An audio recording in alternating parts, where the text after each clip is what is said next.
We here. We in the building. And the Eagles game's not even over, but there's a minute left. We had quite a busy Sunday, man. We have the just looking to see if we caught that TD. We had quite a busy Sunday, What's man. We had up? the Sixers play earlier. Now the Eagles game about to go off. Saquon had a monster. Whoa, what's that noise? I hear like something in the background, like somebody washing clothes or something. When you got dogs or something? You got a dryer on or something? It's like somebody washing clothes. Yep, you sitting on top of the washing machine? We ain't got clothes in the dryer, bro. You can't come on. What type of operation we want? Listen, all right, y'all got it. I'm going to bed. Yo, what type of operation we run? We didn't really want to be here anyway because Jalen Hurts put on a masterclass of how you handle business on a primetime Sunday night game. Jalen Hurts, Saquon, Barkley, for real, I was about Saquon. Even though Jalen played really well, and that's why Wayne don't really want to be here. But Saquon Barkley, 302 total yards, 255 rushing yards. This dude is incredible, man. This dude is incredible. But what I don't want to see, this is what I fear. Next year, he's going to be on the cover of Madden. Oh no, this is what they're going to try to do. That's going to happen. This is what they're try to do. They're going to try to put him on. I know I'm projecting. I'm getting ahead of myself. Yeah. But next year, they're going to try to put either him or Derrick Henry on the cover of Madden. And if he wins the rushing title, because he's on the way for 2 stacks. He's on the way to 2 stacks. If he gets 2 stacks, he's going to be on the cover of Madden. And we all know. I thought the Madden curse was over though. Who was on it last year? You know who was on it last year, right? I don't even. Oh, yeah, CMC. Yes, he's on this year, I think. That's what I'm saying. This year, I mean. That's what I mean. Yeah. I met the last man. He's one of the last man, and he gets hurt. Just comes back after week 10, week 8, 9, 10, something like that. But all that being said, Eagles did what they handled business. Defense looked incredible. They was eating. Getting to the quarterback, getting rushed, Brandon Graham turned back the clock. He looked like this was 2016 or something. He was all over the place. Yep. He handled business. He did. He looked great. Yeah, he looked great, man. Brandon Graham looked good. We was getting pressure all over the place. Our corners are playing well. Only person who really kind of struggled cornerback wise was the young boy Rodgers once Slade got out after he got concussed. He was Slade done. Slade, he ain't even. You could tell Slade hardly even really into it no more. Like this is his last year. I think he said it earlier. Slade about to walk away, but masterclass performance. The game is still on. I know some people ain't jump on yet because it's like I think his end's winding down now. It was like 30-something seconds left when I last checked. But this game is over. What's your thoughts? MVP, man. Mm-hmm. When's the last time a running back, anybody else beside a quarterback, won MVP? I understand. I gotta look that up. I think Adrian Peterson. I think it might have been AP. Adrian Peterson. The year he got 2,000. It was a couple running backs who did. Adrian Peterson. What's the boy name? Sean Alexander won it when he got on touchdowns that year. And I looked it up. Actually, I just looked it up. Me and boy from my job was looking up. Like, he's definitely going to get Offensive Player of the Year. Either him or Derrick Henry.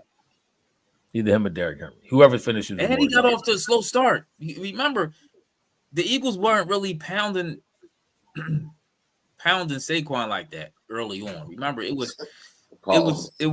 I know. They was doing like a give and go. You know what I mean? It was like they wasn't feeding him like they started feeding him the last couple of weeks. It really been during this run. It been a lot of feed Saquon. It been a lot of established to run because if that run, you notice that run's open. They kind of been pretty consistent with the amount of runs he's been getting. I mean, the last 2 games he had 26 and 26, but then he had 14 in Dallas, 27, 22. Beginning of the season, first game of the season against Green Bay, he had 24 carries. And then he had 22, and he had 22 against Atlanta. So I'm saying that it been hit and miss because like Tampa Bay was only 10 and New Orleans 17. It was then it was like a couple games like 17, and then they started. So it's been up and down, but they started the season feeding him. Gotta have the lead at I know which McCall had the bye week too, I think, right? Then the Ravens have a bye. Unless they play tomorrow. I know they didn't play this I don't week. think the Ravens had their bye yet. They play tomorrow. They didn't have a bye yet. They play tomorrow too. They play the Chargers tomorrow. Yeah, So they didn't have their bye yet. They play tomorrow. Saquon has the lead now, but not Patrick Henry, but Derrick Henry can get the lead tomorrow. But with a game in hand, he still has one game ahead of Barkley. Okay. Yeah, but Barkley also might end up, if we keep playing like this, is there any chance we gonna have end up doing like that rest your players at the end of the year? Where he might not. I guess because Baltimore might have the same situation. So yeah, we gotta be in your contract. We gotta be in your contract if you hit 2,000. That gotta be something nice. Maybe an extra $1 million. Barkley it gotta said, be more than that. Barkley said on one of his interviews, he said once you secure in your money and everything like that, and understand what he means, you could play different. When you don't have that contract, you probably play a little scared. You don't want to get hurt because this is your whole future. You playing on a 1-year deal, you get hurt, you never know what the future holds for your family. So now him being locked up, him having that security, he can play how he want to play, man. And he is playing phenomenal. It don't hurt that he has a great runner, great offensive line. He running behind either. That's absolute facts. It's not his fault. No, it's absolute facts. That's absolute facts. Listen, the boy how you say his name? Pachoa? Jalen Hurts. He's a okay. No, the Rams. Yeah. He's a player. No, he a baller. Yeah, he a baller. Nakua. Yeah, he a baller. Yeah, he a baller, man. He can play. We're gonna talk about who wasn't a baller tonight. That's McCain.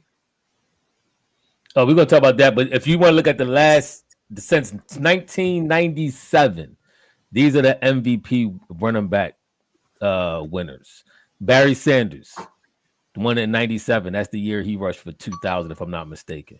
Terrell Davis won in 2000. Marshall Faulk won in 05. We had back-to-back running backs with Marshall Faulk, then in 06, LT. LaDainian Tomlinson won it in 06, and then Adrian Peterson won in 012. So it's been a 12-year drought of MVPs going only to quarterbacks. Well, they started cutting them running backs down. They started not using the running backs as much in recent years. It seems like this year they kind of getting back to it. You know what I'm saying? A little bit with those with the running backs. Remember, everybody was doing running back by committees and all that other stuff. That's true. That's true. I thought whatchamacallit run it in there. Maybe I was wrong. I thought Sean Alexander won MVP that year. Remember that year he broke the touchdown record. He had 28 touchdowns or something like that. Or I could have swore he won it that year, but the defensive line too, man. The defensive line. Well, since everybody got a chance to go around, let me just get in. Go ahead. The game, I thought the game was it played well. There was no, one of the announcers made a good point. He said that there was no turnover worthy plays by pretty much nobody, especially Jalen Hurts. Shout out to the replay assist because they tried to gag us out of a touchdown by AJ. It was close. They gave him the touchdown. Why is that? I'm just saying, it took replay assist. He had the ball. He caught it. And they was trying to gag us. And the refs were trying to gag us all day. I don't want to have sour grapes because we did win convincingly. But the refs had their thumb on the scale with this game. A lot. Especially toward us. They marched them down. Okay, Wayne. They marched us down the field. They marched the Rams down the field for that second touchdown. That was so corny. You know good and well that was no pass interference like that. Then, that was terrible. That was trash. And then that Landon Dickerson, they're gonna call offsetting penalties because clearly AJ was held in the crying at saying the refs tried to cheat us. They did. And young Milton Williams had the game of his life today. He balled, but that was also courtesy of the ball with Jalen Carter. Jalen Carter, because he's being double teamed and he's getting so much pressure. Whoever's on the side of him, whether it's Jordan Davis, whether it's Jordan Davis or Milton Williams, one of them is going to eat. And then the old head, the OG Graham, he had the game. He always make that critical play, that crucial play that we need. He always do it. I'm telling you. Yeah. And the thing is, if you don't have a mobile quarterback in today's NFL, no matter how sharp they may look, teams are going to feast on them. Matthew Stafford. What quarterback you talking about? Matthew Stafford. He didn't win the Super Bowl? That was 5 years ago. I'm just saying, I'm just saying he won the Super Bowl. It's too fast. I'm telling you. Okay. He's a dying breed. He's a dying breed. I agree with that. I've been saying that for a while, that you're going to have to start having mobile quarterbacks to win, at least even like a Josh Allen. He don't have to be Lamar Jackson, obviously, but to the level of a Josh Allen, even the way Aaron Rodgers used to move, right? He could get out, move around, and get out running, all that. You're going to need that type of quarterback to survive in this NFL when you got linebackers running like wide receiver speed. I'm telling you, that's true. So he had a couple lanes that he could have got some positive yards. He did have a nice run this game, though. That was the one year they said that was his first run all year. He had negative. He was in a hole up until that one play for the year. Who? Matthew Stafford. Oh yeah, that one he had. Yeah, that's crazy. Why you not glad he broke Shady record? You don't like Shady? Shady be on some other stuff though. Shady be rapping too much right now as a retired player. He be on a little bit. He got a rap. He be on a Chatty Cathy vibe a little bit. I mean, in his defense, when you got guys that be sitting up there talking about and comparing, and they be trying not to put him on certain lists, he got every right to feel how you feel about it. I mean, some of the stuff he say, I do agree with though, but he be overhyping himself a little. Like he really trying too hard to promote himself. He was a baller. I don't think he get the credit he deserves. I don't think he get the credit he deserves though. No, I agree, but I'm just saying he goes overboard trying to hype himself. But I agree with you. I don't think that he. When you go back and you just look at like his legit, when you talk about the runs that he have and the moves he make and breaking stuff out, like he was a very exciting player to watch. Listen, right now, Saquon Barkley is the best running back Eagles ever had in Eagles history. He's the best running back. He's the most explosive. We just retired Shady. We did. I mean, if you go career wise, yeah, but as far as a pure talented running back, I gotta agree. He had 255 yards a day, man, and that was on the ground. Did we count the 50 passing he had? The 50 on that takes him to 300. Yeah, they called us the shade. This was the Saquon game though, and he busted the game open on that run when he took that joint in the house. It was like he took the wind out their sails to start the second half. Yeah. What you mean he's not? As far as pure talented running backs, he's better than Shady. I love Shady. But if you're talking about Eagles' career, Shady, nobody can hold a candle to Shady. But if you're just talking about pure skill and talent at running back, Saquon's the man. Yeah, see, I think if you're talking about as an Eagles career, he better was guys. If you're talking about Eagles career, but if you're talking about like Ethan's saying, if you're talking about just straight up talent, like I agree. Saquon is that bull. Does he get your MVP vote right now? Yeah, right now. Yeah.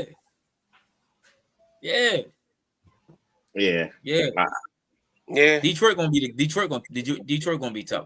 Don't nobody in this division really scare me, but Detroit gonna be tough. But it's kind of hard to give Saquon the MVP when he got an MVP candidate for a quarterback. I mean, who's the MVP candidate for quarterback? Jalen Hurts. Hopefully you don't think Hurts. Listen, I'm not taking that more from Jalen Hurts. Jalen Hurts is falling perfectly into his role as a game manager. This is how you want your quarterback to play. And not a game manager is a bad thing. Let's understand. He's making all the throws. He's doing the play action. He's not making no mistakes. This is what we want. This is the run is open up the pass beautifully. You can't drop back and double AJ Brown all crazy. So listen, what did he throw the ball? 20 times today? 21 times? That's great. We shut the game down. The reason why we don't even have to throw a lot because in the fourth quarter we shut it down. It was just all about running the clock out. Listen, let's keep it a beat. Honestly, I think Hurts was concussed. The first couple passes he came out, he looked sharp. You know what I'm saying? He threw that one pass on the run to the corner. Like, I mean, he was a little tight with it. He was putting some. I think he got concussed. After he took that hit when he tried to run up that middle, all of a sudden, he just looked like he was just doing some dumb stuff out there. Yeah, but he threw a great pass on 3rd down on that blitz when he hit A.J. Brown. I think that oh yeah, that play was that play. I don't know if he was concussed, but he the boy on that play that you talking about, dude tried to blow Hurts head off. He kept trying to get run it. He kept on trying to run it. Ring Hurts bell. And that's the stuff that scares me about Hurts putting himself in a position. Ethan kind of mentioned earlier in our chat, like Hurts, even when he can run out of bounds, sometimes he don't. He went a lower shoulder. I don't like that. It's like get out of bounds, even slide, get low. He does slide. So I'm not saying he never slides, but sometimes he does take unnecessary contact, which I don't like. A lot of them quarterback draws to me. The league, like they on that, they waiting for you to do it. Stop doing that same play over and over. And from the point you brought out too. On that in the red zone, if he would have just took the corner, took the edge, it was 6. They waiting to lay the boom on Hurts. Keep running up them, keep doing them quarterback draws. They gonna knock Hurts' head off. I don't like them quarterback runs, those design runs. I don't like them either. So is that designed by him or that's designed by the offensive coordinator? Who's calling those plays? That we don't know. You don't know. I don't know. Hurts is audible into him. When they work, it's Hurts plays though, right? Yeah. No, you just don't know. That's what the thing is. You want it to be that he's going rogue. No. Seriously, I'm not trying to make it that he's going rogue. I'm seriously asking because when those plays work, we talking about how great Jalen is and how he does this, that, and other. So now that they're not working, who are we blaming for? No, I mean, you don't know. You don't look at it like now that. You don't know. Now you don't know. No, there's not a sign. I'm saying this play was called by Jalen. This play was called by Kellen Moore. You just don't know. Like. But y'all tried to make it all them times. The past couple years, whenever he ran, it was like Jalen was making these great plays. My thing is, if the play is a good play call, and you execute the play. You execute the play. All we're saying is, it's not that it's necessarily he's doing something wrong. They just know the play. Like the play is figured out. So it's why do you keep calling the play over and over again? Whether it's Jalen calling it, whether it's the offensive coordinator calling it, stop calling the play. The play is 2 years ago. That play used to work really well. It did. That's why it was almost unstoppable. They waiting on it now. But that was 2 years. And again, Hurts needs to go out of bounds. Stop. Loan your. I don't care if it's a D back. Get out of bounds. What are you doing? And slide. I was looking. I don't know if I got wrong information. From Google, but it's showing me that it's saying there's one other website is saying Sean Alexander did win MVP in 2005 when he had all them touchdowns. Marshall Faulk won it in 2000. So far he's the lowest number of yards running back I've seen win the MVP, but he had a great receiving year. He had 1,300 receiving yards, 18 touchdowns. 1,300 rushing yards, 18 touchdowns, but he had 113. No, I'm sorry. That was 113 targets. He had 81 receptions for 830 yards, Marshall Faulk, in 2000, the year they saying he won the MVP. So Saquon, yards-wise, he's going to eclipse that, and he's going to have a good amount of receiving yards. So I don't know if he's going to get up to 81 catches for 800 yards, but he's going to have well over – if he gets to 2,000 rushing yards, he's going to have well over 2,500 all-purpose yards. Right. That's Sean Alexander won in 2005, so that's accurate. Okay. All right. So right now, he has 1,100 yards. Who's Barkley? Yeah.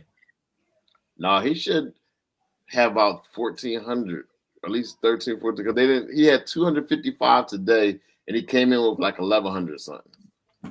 They got it listed. They got it listed that he got 1,137 right now. So now add 255 to that 1,137. Well, they got the 255 on here. Like if you go up Saquon Barkley stats, they got it listed. That might because I think maybe they just didn't add it. Remember he had 1,000 last week. Yeah, he had 1,000 already last week. They probably just didn't add it. It's down there, but they didn't add it in. Yeah, they didn't add it in. Sean Alexander, that 05 season, he had 25 touchdowns, 1,800 rushing yards, and he only had his receiving was suspect. He only had 78 total yards receiving that year, but he was running all over the place. He had 1,880 yards and he had a lot of touchdowns. ESPN is reporting that Saquon had more rushing yards, more rushing yards in the NFL game since 2009. The most in the game? In the game since 2009. What record did he break? I don't know. It's not really a record, just who's the last person. No, it's just saying since then. That's because football is getting back to football now. See, this is what happened when you spent all these years when everybody was like linebackers wasn't as important. They just wanted to have a bunch of defensive backs and playing that. Now you got some teams got big offensive linemen and they got strong running backs and you running them second level dudes over. Yeah. So the draft, why do you see the draft this year? Is probably go heavy on running back. Okay, we're gonna take 2 running backs in the first round. It's starting to balance itself out a little bit. It got pass happy, real extra pass. Around. Yeah, it's coming back around. Cause like the young boy, I like the boy from Atlanta. It always shifts. What's the boy from Atlanta? Oh, Bijan. I like Bijan. Nice. Like they got some young boys out there that's pretty solid, and then you still got Derrick Henry and Saquon. Wait a minute, so this was Saquon's CMC. This was Saquon's record, right? Rushing record game. Yeah, this is most he ever rushed for in the game. Okay. Yeah. That's what happens. Good things happen. Remember they talked about giving him to him that last game. He was like, "No, get the young bulls have it." And, you talking about against the Giants? You talking about was that the game against the Giants? He came back around. He got it anyway. So. Are y'all worried about Devontae a little bit? No, wasn't he just concussed? Right? They just set him out again. All right. He's out for a hamstring. Hold on. He was concussed and he played. So it ain't concussion. What about Lane Johnson? Lane Johnson, all right? What happened? He played, didn't he? He didn't play, did he? Yeah, Lane Johnson was there. He played. We got all our. No. Other dudes playing left tackle. Lane Johnson's the right tackle. Yeah. Now Mariota, he's back getting penalties, doing what he do best. Hey, Ethan, I was thinking that though about Saquon when you kind of pass up on that stuff like that, like it come back around. Yeah, I mean, you do good, you get good. As Jameis Winston said, the horse is prepared for battle, but the victory goes to the Lord. Yeah, I mean, that's you got. That was a classic quote too. I love the boy Jameis, man. That dude is a special dude, man. He locked in. But no, that was Saquon, man. This dude, he doing incredible every time. I love what I love the most though is that Eagle haters. They hate the Giants now so much. It makes me so happy. Them boys can't stand what the Giants did. I can't wait to hear what's the defensive end for the Giants? Michael Parsons. I can't wait to hear his podcast. He's gonna be on there like the Giants he hates the Giants. Remember the first text he sent out? He told the Giants to be investigated and all that. That was like the first game. Saquon legit only had one bad game this year, and that was the Cleveland game. I owe Saquon an apology too. Y'all both, all y'all do. I'm the only one that was like, I didn't hate on him. I just said his injuries kind of scare me a little bit. What did I say? What did I say hating on Saquon? Y'all wasn't. I didn't hate on Chucky, what's up? What did I say hating on Saquon? No, nobody. Giants fan. Are y'all gonna let me get it out? Are y'all gonna let me get it out? Y'all just gonna keep jumping in? No, I'm going to address somebody saying that I was hating on Saquon when I wasn't hating on Saquon. Same way you trying to address it. Who said you hated on Saquon? Tell him. He just said all of it. Let me address it. When we said hold on. Let me address it. Then Wayne can get in. All right. Listen, my problem was his injury history. He did have a history of some injuries and that Knicks missing games, but right now he understands. And after I watched the interview, I understood too. Because he was saying he wasn't secure with his money. So when you're not secure, you play a little different. You don't want to take no risks. You for who, for what? He had that for who, for what mentality. If you're not paying him, and I'm cool with that. You got to think about your future. So he said once he got paid, you could play better. You train different. Yeah. You know what I mean? You ready to go in and get everything because you got that security now. I mean, you don't want to get hurt, but you understand that's part of the game, and you're not scared of it. You're not playing scared. So dude is a real baller. Giving the ball. I don't know. Where is this that I was hating on Saquon? I don't ever remember saying that I was hating on Saquon. Wayne, relax. You always a hater, but you wasn't hating on Saquon. I'll give you that. I wasn't hating on Saquon either. Your reputation precedes you. So anytime it's hate going around, 1 week I'm a homer, then the next week I'm a hater. Like, well, what is it? What is you do both. You wear both hats very well. Everyone in here does both. You wear both hats very well. Everyone in here does both. I'll be a homer. But nobody said what Ethan said is my sentiments exactly. That's the only thing I was concerned about. Nobody ever questioned. You're a fool if you question Saquon talent. Nobody ever questioned Saquon talent. It was whether or not he could stay hurt or not. Right, once we picked him up, I actually said our offense should be unstoppable. I need more. Yes, we did. I was saying that a little bit. I did say that. We the North people. We the North. I will give you that. Let me get on my. Joel Embiid hate. Joel Embiid hate is coming, y'all. Wait for it. Joel Embiid hate's coming. Hold on. People got to work tomorrow, so let's jump into the Sixers. Hold on. Relax yourself. I'm just talking to the people in the comment section. We the North. I did talk about money because I said you probably could sign Swift for a little cheaper, and Swift did put in some work for us last year. However, I have completely backed off of that statement. Exactly. That's what you was a hater. That's what you was. That's not hate. How's that hate when you try to do it? So wait a minute. So does that mean that Tim, who was Mr. Saquon, wasn't hating when me and Ethan was talking about how Saquon was doing it, and Tim kept saying, "No, this is Jalen the one winning us these games when Saquon was putting up these numbers." Yes, Tim was hating. But now Tim would come in here like he was all team Saquon. Remember how much Tim hated on him in Atlanta game when he dropped the pass and all that? Remember that? Yep. Yeah, he was hating too. I never hated on Saquon. Oh, you definitely hated on Saquon when he dropped that pass. Oh, I hate it. I hate it because y'all was hating on Jalen, so I wanted y'all to see how it felt. Calling him names we can't even say on the pod. I know. You talking about his mama and everything. Swift ain't playing well for the Bears though, but Saquon on another level. So I mean, Swift. I'm telling you, we didn't use Swift right last. Swift had 1,000 yards for his last year, and we still really didn't use Swift right. But not saying he better than Saquon, but I'm just saying Swift is a very talented running back.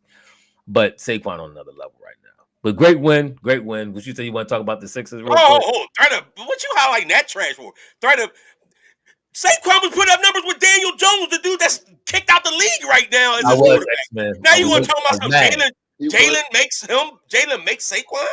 No, the point is it helps. It's a help for Saquon that Jalen is also a mobile quarterback because you just can't. There's a spot that's on Jalen that. So what helped him in New York?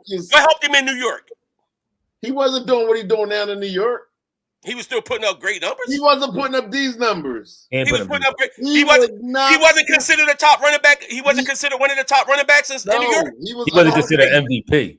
Right now, he's considered MVP. That's different level. I'll tell you like this: his most yards ever. How about maybe the offensive line? Since he got an offensive line, his most yards ever was what he has right now. Exactly. And how about maybe if he had a quarterback that didn't feel the need to do the tush push and pad his stats, Saquon might be killing even better on stats. No, it's not. Let me eat. It's not a coincidence. AJ Brown and Saquon are having their best stats with Jalen Hurts. I'm just saying. And Jalen it's not a coincidence that Jalen stinks it up unless AJ Brown is on the field. Not a coincidence. Not a coincidence. It's not a coincidence. When AJ Brown wasn't playing, Jalen had two of his worst games. No, it's a symbiotic relationship. They both help each other. We're not going to do those. Try to act like it's all Jalen and not. It's all Saquon and not Jalen, or vice versa. I didn't say it was. They're both equally helping each other out, just like AJ and Jalen Hurts. My only problem with Jalen Hurts passing wise is he don't trust nobody else outside of the three receivers or the two receivers in his tight end. Outside of Goddard, AJ, and Smitty, he really don't like passing to nobody else that much, especially downfield. He may give him some shots in the red zone. He gave the boy 89 last week. He had a touchdown, I think, in the blowout game. But for the most part, he don't like to throw to nobody. I don't like that. I think Dotson, you can't tell me Dotson ain't getting open. You cannot tell me this boy had, 40, 50-something catches last year at Washington, and now he regulated to 9, 10 catches a game. Look at the all 22 before you say that. I want to see that. I do want to see that because I don't think Saquon gets enough credit for his pass blocking.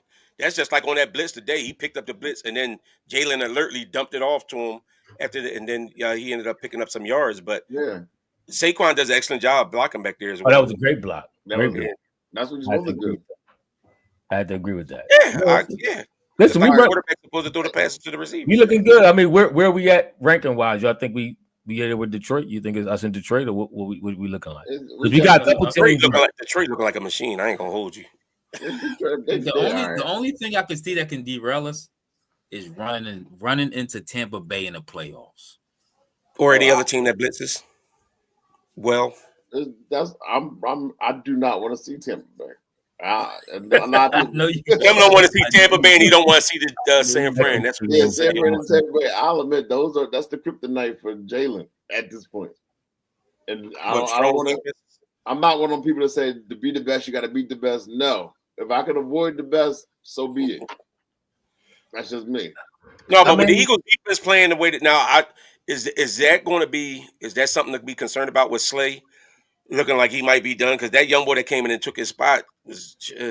Isaiah Rodgers can play. No, Isaiah Rodgers can play. This is the only time he struggled on like 3 plays out of this entire year. That was a terrible call. Yeah. That was great defense by him. Because if the defense is going to play the way that the defense is playing, the Rams ain't that great of a team either. You know what I'm saying? They was a 500 team, so we should have beat them like that.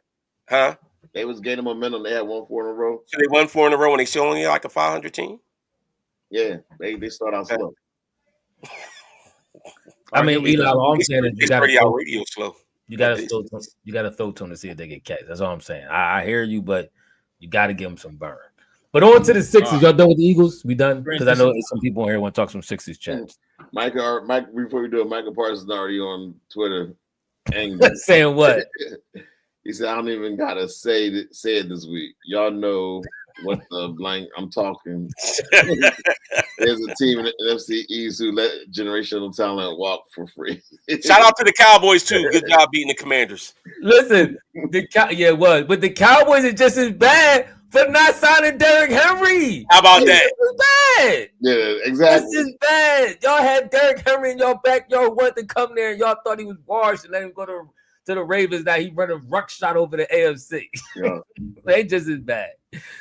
But that's funny though. Parsons do want to be in Philly X-Men. I promise you, if his contract was up tomorrow, he'd be here the next day after that. I'm telling you. Mm-hmm. But go ahead. Sixers. Man, Sixers get they doors kicked in by the Clippers. It's a solid team, not a great team. They're a solid team. They probably one of the best teams in the West. I mean, where they ranked that? I think they got to be about 4, maybe 4 or 5. Is that false news? What's that? Go ahead. No. So Dallas. Clippers coming here. I mean, the game was never close. It started out, I think, like 17-5 or 8, and it never got no better. I mean, we made a run, I think, that brought it in with like 11 at one point. I think that was the closest we ever got. It was ugly.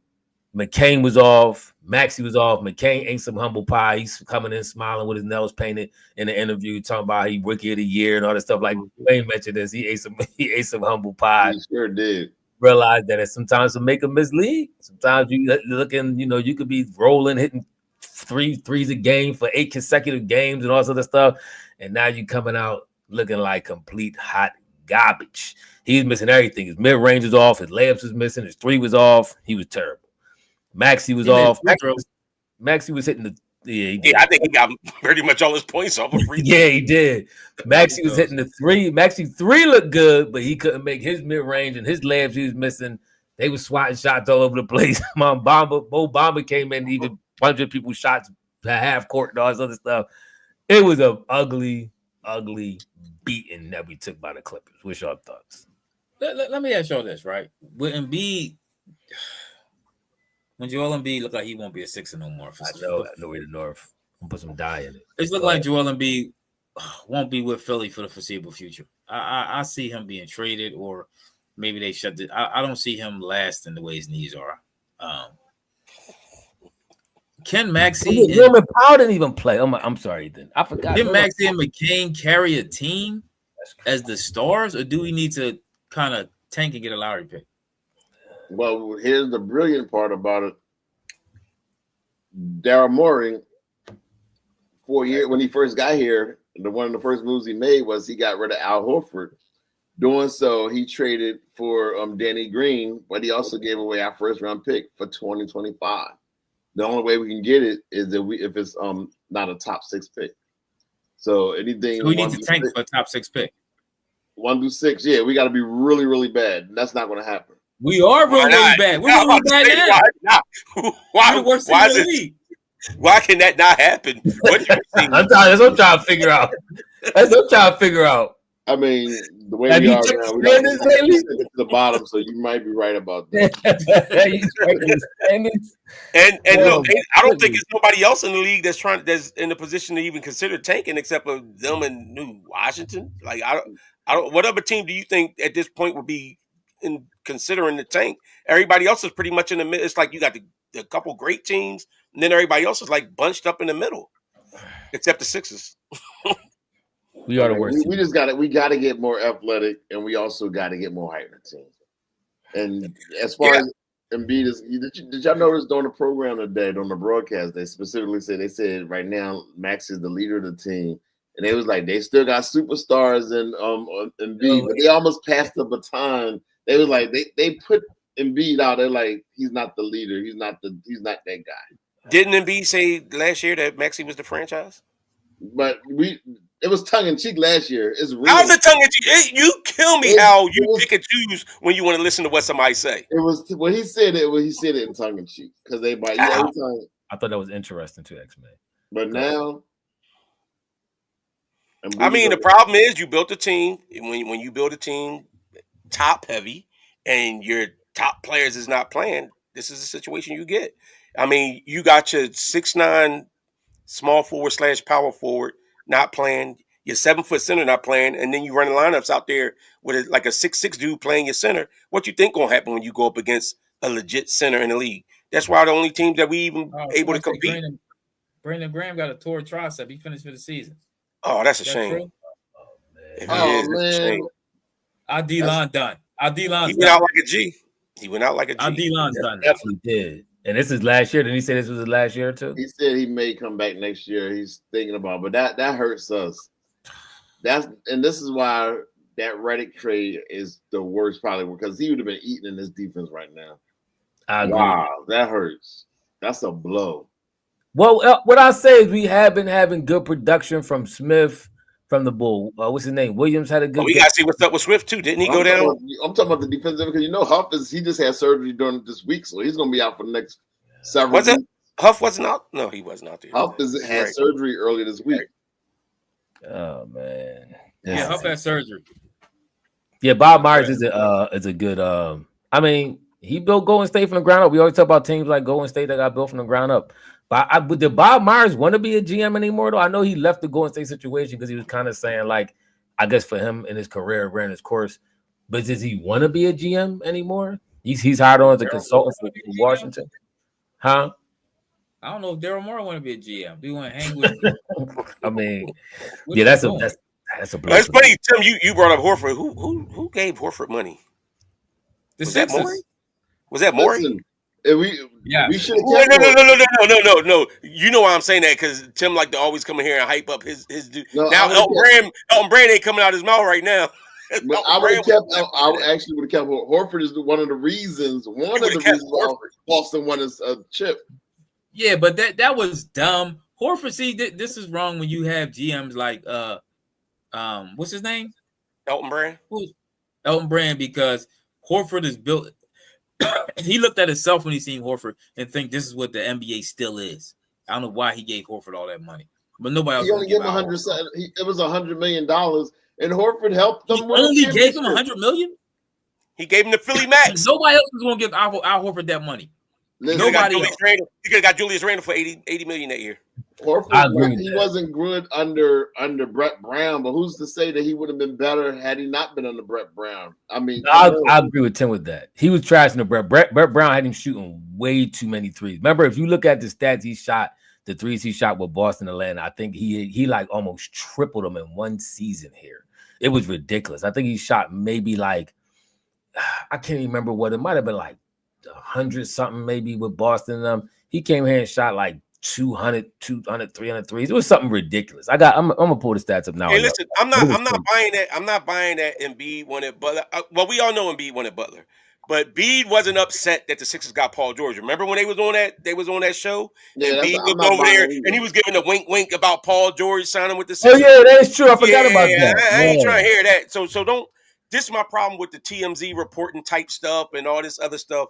Like sometimes you guys still sit back and remember all the other stuff that happened leading up to that. So it wasn't just like Embiid said, "I want Jimmy," and they got him Paul George, and he all upset with the organization. I forgot. My issue, hold on, real quick. My issue with the Sixers organization is be transparent about everything going on. That's just like, all right, even with the whole Embiid situation, Nick Nurse said, I think yesterday or something, he was like, "Yeah, Embiid's out because his knee swelling. We expected it to be like this season." So you telling me you was expecting coming in, you was expecting Embiid you know what I'm saying? Y'all was okay with him going to the Olympics and everything else, but y'all was expecting that his knee would be swelling up this season? Like they send mixed messages. I'm not stop with all the cap with all this other stuff. They throw too much junk out there. I don't believe everything I hear reported by these TMZ. That is true. That is true. I forgot about that. Who's on that? That's when he was on. I think and he kept looking over at him while he was on the gym. Yeah, like free agent, like hitting the head nod over there to PG. Like stop. I forgot about that. And be the fraud. But look, hey, baby.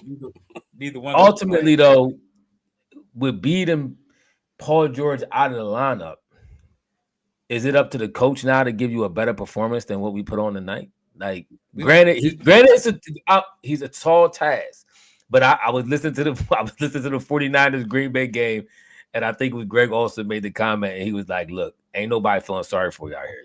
Regardless of who, because he was talking about Brock Purdy not playing and some other people in the 49ers lot of not being there. Nobody feeling sorry for you. Regardless, you still got a job to do. You got NBA players on your team, so you got to manufacture a better performance than the way we got just ran over the coals by the Clippers." So you want to blame him for Maxey production? Maxey was supposed to be next up. I'm blaming him for having a 6'6" center going against Zubats. I mean, was it much better when Drummond came in? What Drummond do? You still got to try something. You still. I mean, Drummond was -9. Yabusele was -12. So I mean, it don't really matter at this point. It's about the minuses. It's not. Now it ain't about the minuses. It's about what they could do against this player. Somebody can get a rebound. How is it that Mo Bamba is able to have success with the Clippers and that Buddy Hill is able to have more success with Golden State, but when they get coached under Nick Nurse, it's such a struggle and they all of a sudden they're incompetent when they're playing for Philadelphia? That's coaching to me. Because Caleb Martin is incompetent right now. Yeah. He's incompetent. I give Caleb Martin credit. He at least plays some good defense. His offense is 100% suspect. Mm-hmm. But he at least playing some good defense. I give him that. And did y'all hear in a meeting last week when they had that whole meeting where Maxey said that the locker room right now, he says, a difficult vibe in the locker room because they don't understand why I went out.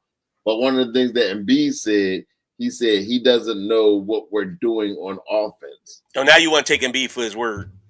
You do. You pick and choose when you understand. You just sit here and said how he was capping before, and now all of a sudden you want to take him for his word. So I'm saying to you, Embiid said he don't know what they're doing on offense. So if that's a direct shot at the coach. Oh no, I agree. I'm gonna tell y'all what's happening right now. The Sixers are putting this information out on Joel Embiid. It's not nobody in the locker room. It's the Sixers organization. They're tired of the Joel Embiid nonsense. You know how the organizations had these media dudes put all this stuff out. Remember how they put the stuff out about Allen Iverson so they can go ahead and trade it? Remember how they dropped that whack article about Deshaun Jackson when they released him? That's what these organizations do. So what's the end goal? What's the end goal for them to do that? Go ahead. Huh? Why would they do it? Because you need the fans to turn on Joel Embiid. So when you trade him, nobody's upset. It's not no big outrage. Fans was already turning on Embiid. I heard they say that's the point. That's what you do. Did you miss the point? Hold up. Before that leak came out, fans was ripping Embiid all summer about the Olympics. They was ripping. So okay. So when Embiid came out before the season and said, "I'm not playing back-to-backs," he wasn't getting ripped.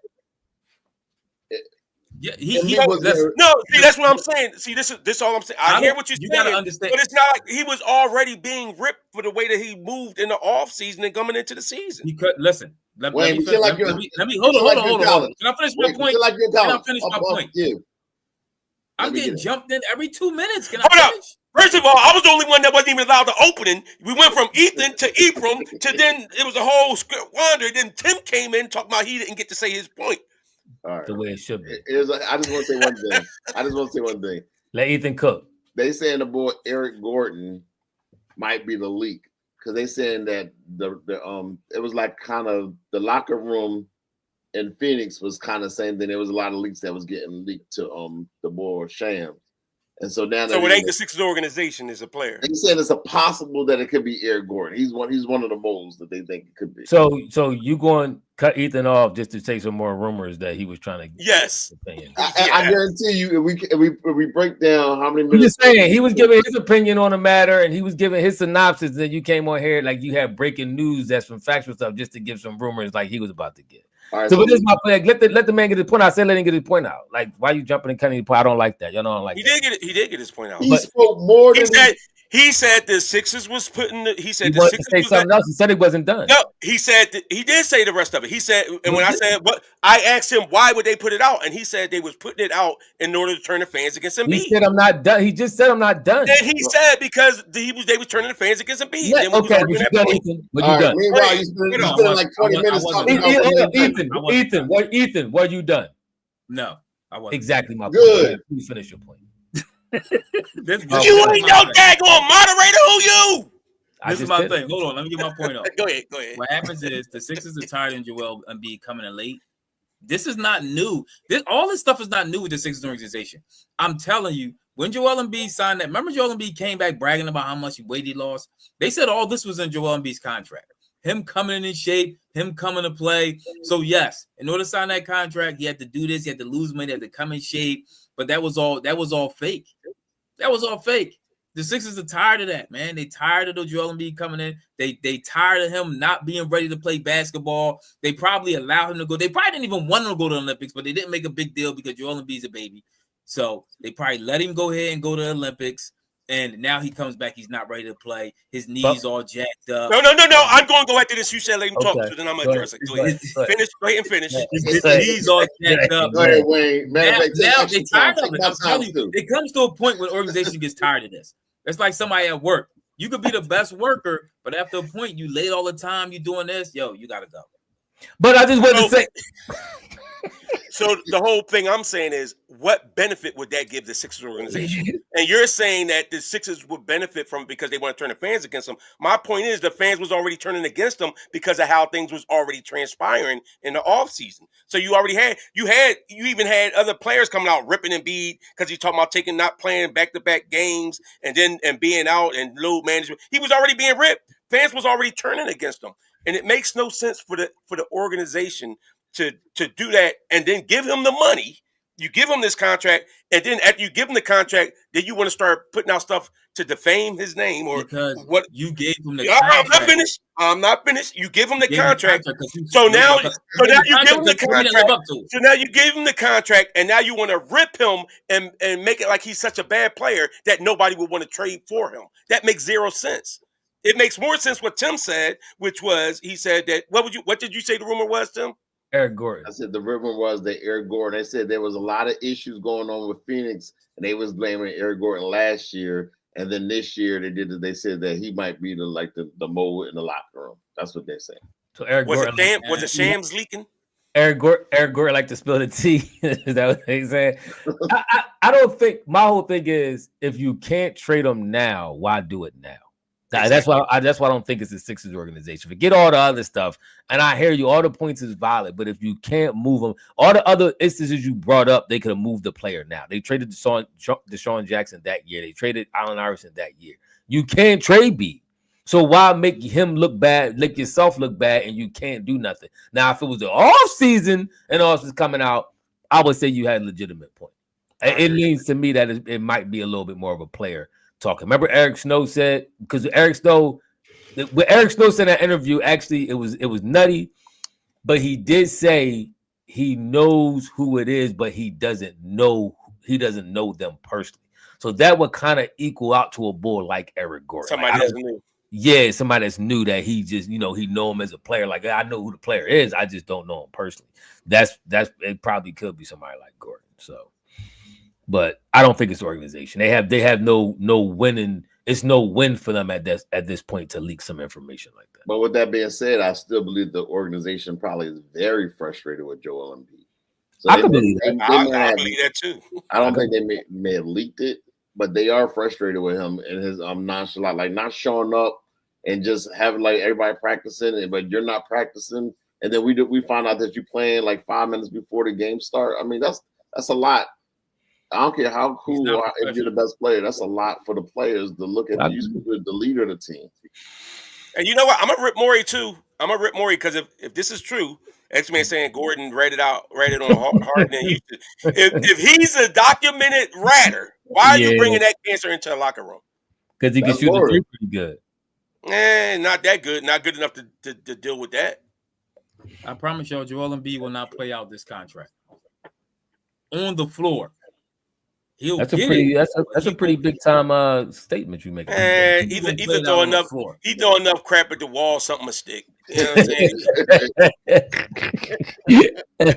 Which all right. So this contract is to 28, 29. Think Embiid's gonna last another 3-4 years on them knees?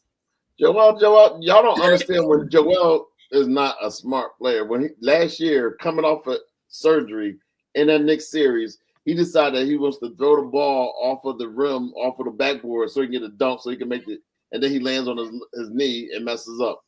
That's what happened. That is how he re-injured that knee after the surgical procedure, and that's why he hasn't been the same since. He might have a point with that. So let's see what happens with that. What y'all think real quick before we get out of here? They talking about the NBA ratings not being the same and they not doing well. And they trying to think of different ideas to save the ratings. And one of them is saying that they shooting too many. Well, Shaq came up there and said they shooting too many threes. There's been varying other opinions as to why the ratings aren't doing well. What's your thoughts? I think people might be a little basketballed out. You had the Olympics, you had that. Then they did this whole thing where they was promoting WNBA. People been talking about basketball like every day and night over the past year. I think it might just be a little bit of that. And also, it might be something to do with football. Now you got football on so many extra nights. You know what I'm saying? People might be tuning back into football on, same reason football going to be on Christmas Day. You know what I'm saying? Competing with the NBA day. So I think it might be a few things. The NBA is too soft. Go ahead. You said something? After you. You want to go last any other time. So I don't know. Now you go ahead. You can jump in. All right. I'm not going to beg you. No, I do think they focused too much on the WNBA last season. And even leading up to the season, when you watch NBA today, half of the program is about the WNBA, and it's like I'm not interested. I mean, you trying to force a product down. You're trying to force a product on us. And so now we watch highlights of people that we're not interested in. So I think that has a lot to do with it. I also think it has a lot to do with the fact that the people that they promote. You got to promote American born and bred talent. That's who we want to see. It's like with anything. You want to see. Well, they tried. They tried to Bulls when it come out. Two-Gun Kelly out there. That's one player. They not promoting the right people. Well, they tried to promote Zion too. Thank you, Ampumans. We appreciate that. We appreciate you. Y'all can hit that super chat. Don't let Ampumans be the only one. Now I was watching New York podcast and the bull got super chatted all day, all night. And he was boring. Don't somebody a New York viewer came over here and said y'all Philly cats is a little tight-fisted with the super chat. I actually think X-Man made a good point too. Real quick, he said too many players taking nights off. I could see that being an issue too. When you're not knowing when you're going to see it. Used to be like certain matchups and stuff you look forward to seeing certain players, but then it's like when you start getting to where as though now dudes ain't playing, you ain't seeing the full product. And X-Men, I hear you say the American players are not better than Giannis, Jokic, Luka, or SGA. They don't appeal. Even if they are, you're selling them to us, and they don't appeal to the American public. Ain't nobody said I got to go up and get some SGAs or some Lucas. That's not who they want to see. It's carrying the league right now is a 40-year-old man. He's going to be 40 this week. And the other one is like a 36-year-old man and 35-year-old man. All of them is American-born talent. That's who people want to see. That's who you idolize. They are the most viewed players in the NBA. I know the top two is between LeBron and Steph Curry. I actually think Westbrook is one of the highly like Google NBA players as regards to people watching his videos and all that kind of stuff. They like do. That. Who actually got who got his 200th triple double, the most all time too. By the way, the other night. But go ahead, Ethan. What's your thoughts? And I'll come in with mine. What's your thinking? The NBA, watching that Sixers game tonight, it's real soft. Remember last year they started off kind of soft and started calling a little tighter. They got to get back to corner like we in the playoffs. Nobody wants to see all this ticky-tack stuff. Harden with these players are getting too good trying to draw fouls. They got to get that out the game. That drawing a foul is terrible for basketball. It's terrible to watch. You have to get that out the game. Nobody wants to watch that. I agree with that too. That was kind of my sentiment. Is the officiating. The officiating. I've been saying this since last year. Y'all know when Luka scored 70, B scored 70, Cat had almost 70, like within like a week, and then that's when the silver blew the whistle. Like, oh, this is getting crazy. We gotta tighten the reins, and all of a sudden they started calling it like playoff basketball. But then they kind of went back again this year to being a little too lax and a little too ticky-tack with the calling. I don't like that. It bogs down the game. It's too. People like to see the players decide the game. It's too many times. Even the NFL is getting a little suspect like that, with people kind of being a little bit annoyed. The NFL just got such a strong fan base. They could probably come out and say, "Look, we're rigging the games, and people still gonna watch. People still gonna watch NFL." That's just how crazy it is. But at the same time, the NBA has to realize that you can't let the refs decide games. Let the players play, and that makes the action more exciting. It makes the game more exciting. I also think they need to concentrate on better color commentators. That's another thing that makes the game exciting when you have exciting people calling the game. You got to look at check your local markets, and you got to make sure your local markets have good color commentators. For instance, the Sixers color commentators are trash. Allah is okay at best, and Kate Scott is terrible. I cannot stand watching the games when she calls. Another thing they need to do as well is I have the NBA ticket. When you had the NBA ticket, they don't show any commercials. You actually get to see everything that happens at the games, the halftime show, all the intermediate stuff when they shooting the Jones in the air, the people who got competitions, the shooting free throw line competitions. So I'm not saying you can't have no commercials because that pays that pays your revenue. All I'm saying is you need to maybe lessen some of those here and give the at-home fans a little bit more of an experience like you're at the game. Because it could, for real, I watch. It's interesting. Me and my wife, and my wife don't watch hardly no sports outside of Philadelphia sports. But I sit there and watch Golden State. I sit there and watch a Portland game, and she would say, "Yeah, I kind of like it because it makes me feel like I'm actually at Portland in the game because you watch all the stuff that's going on in the stadium." So they need to kind of incorporate that a little bit as well too. I think that'll kind of bring some viewership in too. So it's a couple things they need to do.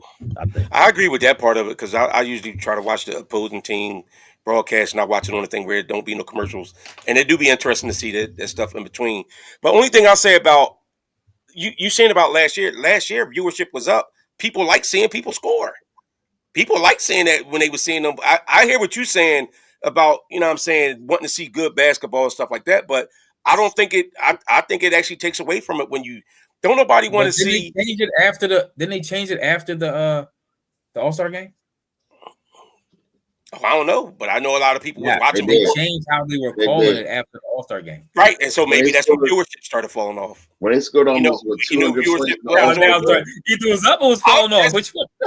What he said it's falling off this year. This year, So maybe when they started changing the way they was calling it, it might have been people not looking at it. I'll put it this way: when the younger when you look and see younger people play or whatever, that's why they don't like older time of basketball. They don't like goon ball where you just go in there and you knocking people down and all that. But if you also leave, what everybody say when they run the ball? And one. Everybody loves say and one. They get hyped up if it's an and one and this, that, and other. The Olympics were very exciting. A lot is because how they called the game. No, the Olympics was exciting because you had stacked teams everywhere, pretty much. PY, shout out to you, bro. Appreciate that, man. He said been watching y'all since the Knicks rated Philly in Game 4. Y'all buying this Cavs team started good, but they might might fall flat on their faces in May. I'm buying the Cavs team because they got a recipe for success. They got a big starting lineup. Mobley is 7 foot forward. They got what they say is a 6'9" center in the Bull, Jared Allen, which I don't believe. He got to be close to 7 feet. I don't believe his afro at least takes him to 7 feet. And they got 2 small guards playing incredible, and they got shooters all over the place. They got the ball from Golden State, Rufio. Well, I forget his name, Jerome. He's shooting the lights out of the building. They got the ball. We had what's his name, Minivan. He shoot pretty decent. They got shooters all over the place, and Garland and the Bull Donovan Mitchell is shooting incredible from the 3 the past 2 years. He's been shooting great. So, they got a successful recipe. I think it's going to be them in Boston in the Eastern Conference Finals. But as regards with Wayne's point, Wayne, I mean, that's a solid point. My only thing is I do think it's a little bit of 3-point burnout. This year, the teams are shooting 3 points at an alarming rate. And what will help you calm down the amount of threes is to let teams play defense, because nobody's afraid to chase you off the line. Because once you chase them off the line, you know what Brunson do, you know what Harden do. You chase them off the line, they dribble and they stop, and you run to the back, and then they get an easy foul call. That's the stuff that, to me, you got to get those calls out the game so you can actually play defense on somebody at the 3-point line, which will lessen the amount of threes people take. Because it does become at a certain point, the game is becoming just a 3-point shooting contest where people jacking up 40, 50 threes a game. That's crazy. Robert Drenton, somebody want to read that? Shout out Drenton. We appreciate that, man. That's love right there, brother.